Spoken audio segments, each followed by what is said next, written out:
Welcome to Mission Minute News. I'm Dominican Sister of Mission San Jose, Jean Harris. First, the headlines. Pope connects synodality with ecumenism. Synod for fundamental, not fashionable reform. 21 new cardinals. 2 new SVD Cardinals. New SVD Leadership team assumes office. These stories and more on Mission Minute News. Pope connects synodality with ecumenism. Leaders of different Christian denominations joined Pope Francis on Friday, October 11th in the Vatican's Protomartyrs Square to celebrate an ecumenical vigil together with thousands of believers from around the world. They were marking the 62nd anniversary of the Second Vatican Council, which started a new ecumenical era. The current synod is an expression and witness to this new era of helping the whole church advance along the path of full unity, said the synod's secretary. At the vigil in Protomartyrs Square, nestled up against St. Peter's Basilica, where tradition holds St. Peter was martyred, and celebrating a liturgy in which many of the texts and prayers were drawn from some of Vatican II's main documents and teachings, the Pope emphasized that the Church was built upon the martyrs' blood, an enduring call for unity among all Christians. The Holy Father recalled the teachings of Vatican II's decree on ecumenism, Unitatis Redintegratio, reminding us that the closer Christians are to Christ, the closer they are to one another. He also echoed the words of St. Pope John the 23rd, who at the opening of the council expressed his longing to work and suffer for the dawn of the day when Christ's prayer at the Last Supper will be fulfilled for all, that all may be one. Francis went on to explain that Christian unity and synodality are deeply intertwined, and described synodality as the path God expects of the whole Church in the third millennium. The journey of synodality is and must be ecumenical. It's not about creating something new, but about welcoming the gift of unity already given to us by the Holy Spirit. Reflecting on the lessons learned from the synodal process, the Pope reminded the faithful that Christian unity is not uniformity, but harmony, and that the ongoing synod is an opportunity for Christians to overcome division. The world needs our common witness, he said, and we are called to be faithful to our common mission as missionary disciples of Christ. A synod for fundamental, not fashionable reform. What is the priority of the second session of the synod happening now in Rome? What is the main and most important purpose of this reform? The synodal process, Pope Francis has said, must involve returning to the gospel. It is not about prioritizing fashionable reforms, but how can we bring the gospel to a society that is no longer listening or has distanced itself from the faith? Let us all ask ourselves this question. No fashionable reforms, then, nor reforms that on one hand advocate for functional changes but end up clericalizing the laity, nor those that, on the other hand, aim to restore a past era influenced by neo-clericalism. Both of those perspectives ultimately downplay or forget the urgent and fundamental reform that Pope Francis has stressed, the proclamation of the gospel in secularized societies, the salvation of souls, and the care of God's holy people.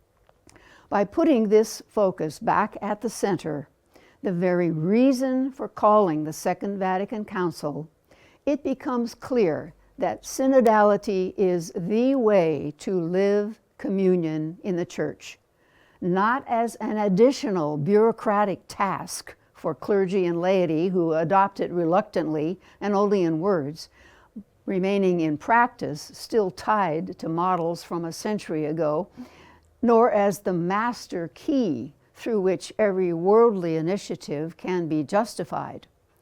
Instead, synodality is the full expression of a lived communion.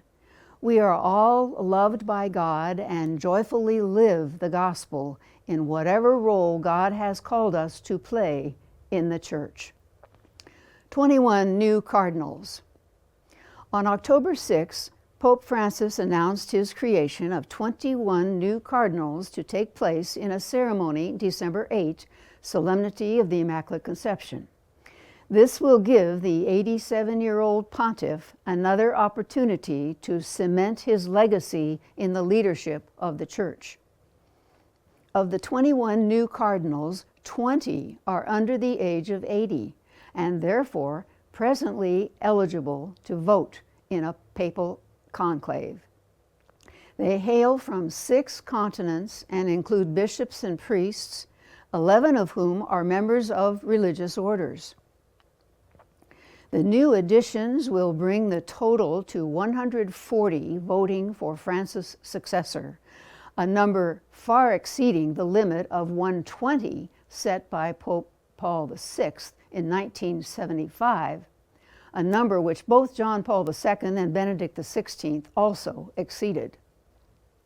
The grand total of cardinals in the Catholic Church is presently 235, of which 112, or about 80%, were named by Pope Francis, and only 23 by Benedict and 5 by John Paul. One of the most notable names is Father Timothy Radcliffe, former Master General of the Dominican Order. Radcliffe is 79 and was not particularly appreciated in earlier Vatican circles, but his emphasis on pastoral theology has been elevated by Francis, who invited Radcliffe to lead the preparatory retreats for both years of the Synod. Another prelate favored by Francis is Archbishop Francis Leo, who at only 53 leads Canada's largest diocese in Toronto and is one of the Pope's most significant legacy appointments in North America. As they say in Italy, viva il Papa. 2 new SVD Cardinals. 2 missionaries of the Divine Word, Archbishop Ladislav Nemet, SVD, of Belgrade, Serbia, and Archbishop Tarcisio Isao Kikuchi, SVD, of Tokyo, Japan, were among the 21 new cardinals announced by Pope Francis on October 6. They will be the first Divine Word missionaries to become cardinals in nearly 80 years. They are also only the 2nd and 3rd cardinals of the Society in its 150-year history. The first SVD cardinal, Thomas Tien Ken-sin of Beijing, became cardinal in 1946 and served until his death in 1967. Archbishop Nemet, born in Yugoslavia, was installed as Archbishop of Belgrade in 2022, and before that, as an SVD missionary, had served in the Philippines, Poland, Austria, and Croatia, and as Bishop of Zrenjanin, Serbia. Archbishop Kikuchi, born in Japan, was appointed Archbishop of Tokyo in 2017, and before that was Bishop of Niigata, and as an SVD missionary had served in Ghana. Currently, he is president of Caritas Internationale, the umbrella organization for global charitable initiatives of the Catholic Church. We congratulate our 2 SVD cardinals on their consecration in December and pray for them in their important role of leading the Catholic Church. new SVD leadership team assumes office. On Sunday, September 29, the community of the Collegio del Verbo Divino in Rome celebrated a Eucharist in thanksgiving for the newly elected members of the General Council, who assumed their roles with a strong sense of dedication. The main celebrant was the new Superior General, Ricardo Anselmo Ribeiro, SVD, while Vice General Xavier Tirukodumbam, SVD, delivered the homily, which highlighted the importance of service and the responsibility that this new mission entails for the General Council in the spiritual and pastoral life of the congregation. Also present at the Eucharist were Bishops Emmanuel Kofi Fianu, SVD of Ho, Ghana, and Edgardo Cedeno Munoz, SVD of Panama. Their presence was a reminder of the global nature of the Church's mission and the shared commitment to building communities of faith and service around the world. The ceremony concluded with fellowship, reflection, and thanksgiving to God for the new leaders in their work of service and dedication to evangelical values over the next 6 years. UN Summit of the Future Action Days. The Action Days for the UN Summit of the Future took place September 2021 at the UN headquarters in New York. It brought together representatives from 193 member states, civil society, the private sector, academia, local and regional authorities, creative communities, youth, and more. All have played a key role in shaping the Pact for the Future, a resolution to advance the UN's Sustainable Development Goals, and will be crucial to its implementation. Their participation, contributions, and catalytic mobilization also will be essential to the success of the summit and its follow-up. Action Days are an opportunity to elevate the voice of youth in the multilateral system.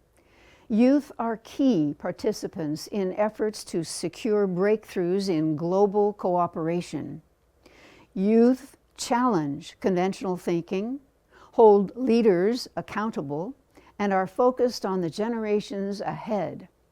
In a word, youth stand to lose the most if global leaders fail to fulfill their promises. Sister Marita Santos, SSPS, and Father Paul Ramat, SVD, representing Vivat International, were among those who attended the summit, along with Sister Miriam Altenhofen, SSPS, congregational leader and Vivat president. Their goal is to amplify the voice of marginalized communities and push for human rights, peace, and justice on a global scale. Since its founding in 2000 by the SSPS and SVD, Vivat has been committed to international advocacy for social justice. Bible Workshop in Bible Month in Bulawayo. During September, the month dedicated to the Bible, Holy Family Parish in Nikita, Bulawayo in Zimbabwe organized its third annual 3-day Bible workshop from the 26th to the 28th for its parishioners and members of other parishes in the Soweto Deanery. The workshop was conducted by the Ilizwi Biblical Center, operated by Divine Word missionaries. Workshop topics were Bible enthronement, formation of the Bible, the Gospels of Matthew and John, and the importance of having a Bible corner in each home. Participants were pleased with their learnings during the workshop. The Ilizwi Center has organized Dei Verbum courses based on the Bible. A recent program on the theme Missionary Disciples of the Word attracted a diverse group of 49 participants, including 6 priests and 9 religious sisters. The month-long transformative experience emphasized pastoral engagement with the Bible, introducing tools like bibliodrama, bibliolog, and Bible sharing. The final week concentrated on the practical aspects of mission, like homiletics, enculturation, and mission animation within various groups. Of particular note was a presentation on digital evangelization and artificial intelligence in contemporary mission work. Bolivian parish takes initiative in waste management. As part of a parish environmental project and with the collaboration of a local carpenter and boarding school students, members of the Maria Asunta Parish in Santa Cruz, Bolivia, have completed the construction of several waste bins for community use. The sturdy bins have been prominently installed in schools, chapels, and community centers. Primary school teachers were especially grateful for the bins, as many schools have hardly any. The next step will be to encourage the children, teenagers, and adults to separate waste into 3 categories, including organic waste for composting. Father Michael Heinz, SVD, said, "We recognize that this process requires additional effort, and not everyone is equally motivated, but we are confident that over time, many communities will join in and we will be able to show positive results next year." Mental health ministry defined. World Mental Health Day, October 10, prompted Bishop John Dolan of Phoenix, Arizona, to share the work his diocese is doing to offer pastoral care to people who suffer from mental health challenges. From his own experience of the ministry, the bishop explains that it has 3 essential components: education about the subject for priests and lay people, accompaniment for individuals with mental health challenges, and advocacy for institutional and societal support for those needing professional psychological or psychiatric care. Education includes helping to eliminate the stigma surrounding mental health issues, saying there is no shame in having mental health problems. It is like someone with a broken arm, the bishop says. Ministers need to be well informed about mental health services, including counseling, psychology, psychiatry, and neurology, thus empowering them to speak about these issues and make referrals to professionals as needed. Accompaniment involves creating spaces where people struggling with mental health, as well as their families, can come together to share and help one another navigate life at home. Spiritual direction can be a mental health support. We do not diagnose, prescribe, or treat, but we can offer spiritual guidance and assistance.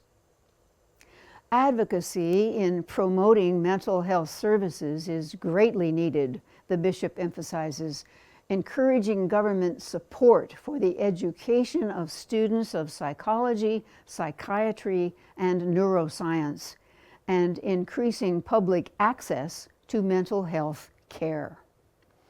Bishop Dolan expressed gratitude for the crucial work of the Association of Catholic Mental Health Ministers, a lay organization that significantly supports mental health ministry and has a positive impact on the lives of its members as well. Disaster Prevention 101. When you hear that we're not doing enough to mitigate greenhouse gases around the world, does it cross your mind that the ubiquitous proliferation of disasters may one day erupt into a worldwide catastrophe? One group, Stanford University, is doing something about this apocalyptic prophecy. Stanford, founded by State Senator Leland Stanford in 1885 to promote the public welfare by exercising an influence on behalf of humanity and civilization, has been an outstanding center of disciplinary excellence and learning for decades, but it is also adept at tackling future problems through research. Stanford's Doerr School of Sustainability has announced its latest research efforts centered on solutions to ensure the sustainability of planet Earth and humanity. 2 initiatives headline their efforts. Integrative projects that will work on decade-long themes to create solutions collaboratively with partners beyond the university to inform key decision makers in policy and business, and flagship destinations that will rapidly translate research into large-scale policy and technology solutions that can be launched out of Stanford for the benefit of humanity and our planet. The first destination calls for enabling the removal of billions of tons of planet-warming gases annually from Earth's atmosphere. The 8 target areas are climate, water, energy, food, risk resilience and adaptation, nature, cities, and platforms and tools for monitoring and decision-making.